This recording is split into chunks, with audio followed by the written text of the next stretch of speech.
अगर आप क्लैट 2025 के लिए प्रिपरेशन करना चाहते हैं लेकिन समझ में नहीं आ रहा है कि प्रिपरेशन कैसे करें, तो इसी के बारे में हम इस वीडियो में बात करेंगे कि कैसे परफेक्ट तरीके से आप क्लैट 2025 के लिए प्रिपरेशन कर सकते हैं।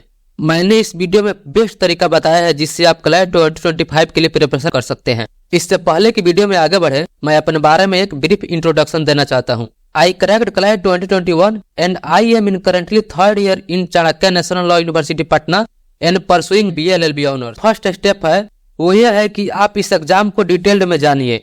इसके लिए मैंने एक पहले ही सेपरेट वीडियो बना दिया है, उस वीडियो का लिंक डिस्क्रिप्शन में मिल जाएगा। यहाँ मैं क्लैट के बारे में ब्रीफ में बता देता हूँ। क्लैट का एग्जाम नेशनल लॉ यूनिवर्सिटीज में एडमिशन के लिए होता है। कोई भी स्टूडेंट जो 12th पास कर लिया है या 12th के बोर्ड में अपियर हो रहा है वो इस एग्जाम को दे सकता है। कोई भी स्ट्रीम का स्टूडेंट, चाहे वो साइंस से हो, ह्यूमैनिटीज से हो या कॉमर्स से हो, इस एग्जाम में अपियर हो सकता है। और जो स्टूडेंट जनरल या ओबीसी कैटेगरी से आते हैं उनके लिए मिनिमम 45% मार्क्स चाहिए 12th में, और जो स्टूडेंट SC या ST कैटेगरी से आते हैं उनको मिनिमम 40% मार्क्स चाहिए 12th में। इस एग्जाम में टोटल 120 क्वेश्चंस आते हैं, 120 मार्क्स के क्वेश्चन होते हैं, मींस 1 क्वेश्चन 1 मार्क। और इसमें नेगेटिव मार्किंग भी होता है -0.25, मींस कि अगर आप एक क्वेश्चन को गलत आंसर देते हैं तो आपको -0.25 मार्क्स डिडक्ट कर लिए जाएंगे। यानी कि अगर आप 4 क्वेश्चन को गलत देते हैं तो आपका 1 मार्क कट जाएगा। यह जो पेपर है सिर्फ इंग्लिश लैंग्वेज में ही होता है। क्लैट के बारे में डिटेल में जानने के बाद जो आपका सेकंड स्टेप है कि आप गो थ्रू हो जाइए प्रीवियस ईयर पेपर से। और जब मैं प्रीवियस ईयर पेपर्स की बात कर रहा हूँ तो इसका मतलब सिर्फ ये नहीं है कि आप क्लैट 2024 का ही पेपर देखना है या फिर क्लैट 2008 से पेपर देखना शुरू कर देना है, ऐसा नहीं। प्रीवियस ईयर पेपर से मेरा मतलब है कि आपको क्लैट 2020 से लेकर क्लैट 2024 तक के सभी पेपर्स को देखना है, ईच एंड एवरी सेक्शन को देखना है। ऐसा करने से आपको ये समझ में आ जाएगा कि पेपर्स कैसे आते हैं। अगर आप सिर्फ 1 साल का पेपर देखेंगे तो आप अच्छा से समझ नहीं पाएंगे कि कैसे क्वेश्चंस आते हैं। फॉर एग्जांपल क्लैट 2020 के करंट अफेयर्स का सेक्शन देखिए और फिर क्लैट 2024 के करंट अफेयर्स के सेक्शन को देखिए तो आपको डिफिकल्टी लेवल में काफी डिफरेंस नजर आएगा। मतलब कि हो सकता है कि किसी पर्टिकुलर ईयर में कोई सेक्शन इजी आ गया हो, कोई सेक्शन डिफिकल्ट आ गया हो, तो आपको इस बात पर डिपेंड नहीं रहना है। क्लैट 2024 में जैसे सभी सेक्शन इजी आ रहे हैं तो हो सकता है कि क्लैट 2025 में भी सेक्शन इजी ही आए, ऐसा नहीं होगा। हमेशा क्लैट का ये हिस्ट्री रहा है कि जिस साल वो क्वेश्चन को इजी देता है उसके नेक्स्ट ईयर वो क्वेश्चन को काफी डिफिकल्ट बना देता है। तो इसलिए आपको इस सब बातों को ध्यान में रखकर आपको वर्स्ट के लिए प्रिपरेशन करना है, यानी कि जितना भी डिफिकल्ट क्वेश्चन आ जाए उसको सॉल्व कर दीजिए। तो इसीलिए आपको देखना है कि किस तरह से क्वेश्चन आते हैं। तो क्लैट 2020 से लेकर 24 तक सभी प्रीवियस क्वेश्चन को आपको देखना है। जब आप ये दोनों स्टेप पूरा कर लेंगे तो जो थर्ड स्टेप होगा वो है कि आप अपने प्रिपरेशन के मोड को डिसाइड कर लीजिए। मतलब कि आप सेल्फ स्टडी से क्लैट का प्रिपरेशन करना चाहते हैं या फिर किसी कोचिंग के थ्रू प्रिपरेशन करना चाहते हैं। ये भी एक बहुत इंपॉर्टेंट स्टेप है और इसे डिसाइड करने में सबसे ज्यादा हेल्प करेगा आपका प्रीवियस ईयर क्वेश्चन पेपर को अच्छा से देखना। प्रीवियस ईयर क्वेश्चन को देखने के बाद आप समझ जाएंगे कि आपको सेल्फ स्टडी करना चाहिए या किसी कोचिंग में जाना होगा, किसको सेल्फ स्टडी करना चाहिए और किसको कोचिंग के थ्रू प्रिपरेशन करना चाहिए। इसके लिए मैं एक सेपरेट वीडियो बना रहा हूँ तो आप उस वीडियो को देख सकते हैं। उसके बाद का जो आपका स्टेप है वो है कि आपको आइडेंटिफाई करना है कि किस सेक्शन के लिए किस रिसोर्स का यूज करना है, किसे पढ़ना है, किसे नहीं पढ़ना है। आपके प्रिपरेशन में रिसोर्सेज का बहुत इंपॉर्टेंट रोल होता है। तो इसके लिए आपको परफेक्ट रिसोर्सेज को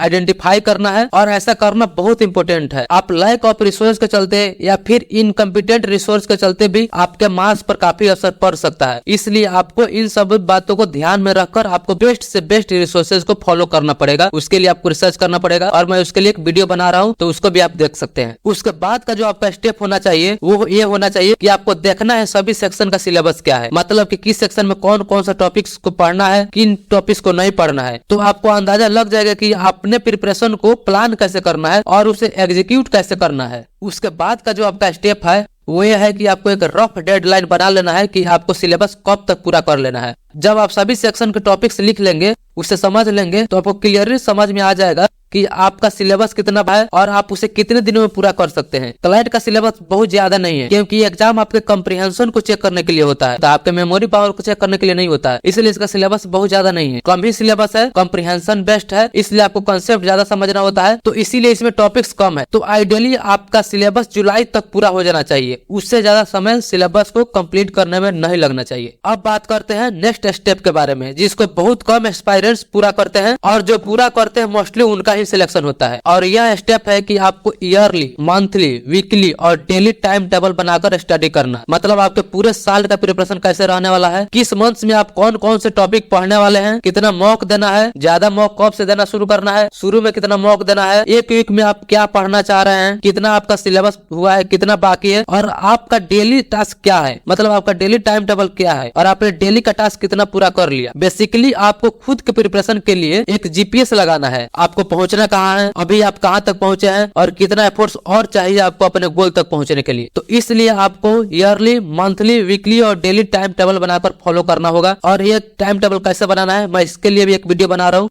तो उसे भी आप देख सकते हैं। और अब जो नेक्स्ट स्टेप है उसको अभी से स्टार्ट कर देना है। और ये एक ऐसा स्टेप है जिसको कलेक्ट का हर एक एस्पायरेंट डेली फॉलो करता ही है, और वो स्टेप है डेली न्यूज़पेपर पढ़ना। बिना न्यूज़पेपर पढ़े किसी भी एस्पायरेंट का कलेक्ट क्रैक नहीं हो सकता है, वो चाहे जीनियस हो या फिर मीडियोकर हो।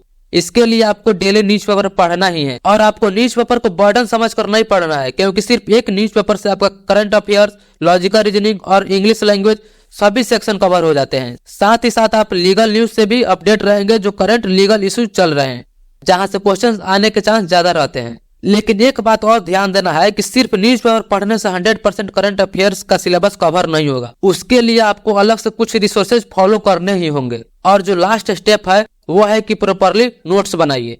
यह एक ऐसा स्टेप है जो कलेक्ट क्रैक होने या न होने के लिए रिस्पॉन्सिबल है। अगर आप नोट्स बनाएंगे तो आपको याद भी रहेगा, और जब एग्जाम में सिर्फ कुछ दिन ही बचेंगे तो आपको रिवीजन करने में आसानी होगी। ऐसा कभी नहीं होगा कि आप एग्जाम के समय पूरा बुक को ही रिवाइज कर लीजिएगा।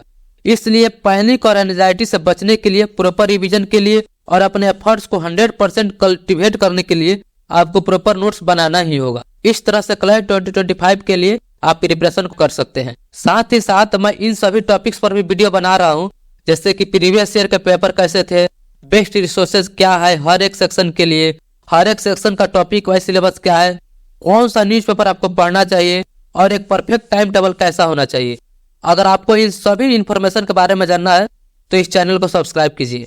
अगर आपको वीडियो अच्छा लगा तो इस वीडियो को लाइक कीजिए, अगर आपको वीडियो अच्छा नहीं लगा तो इस वीडियो को डिसलाइक कीजिए। आपने मुझे इतना वक्त दिया, इसके लिए आपका बहुत बहुत शुक्रिया।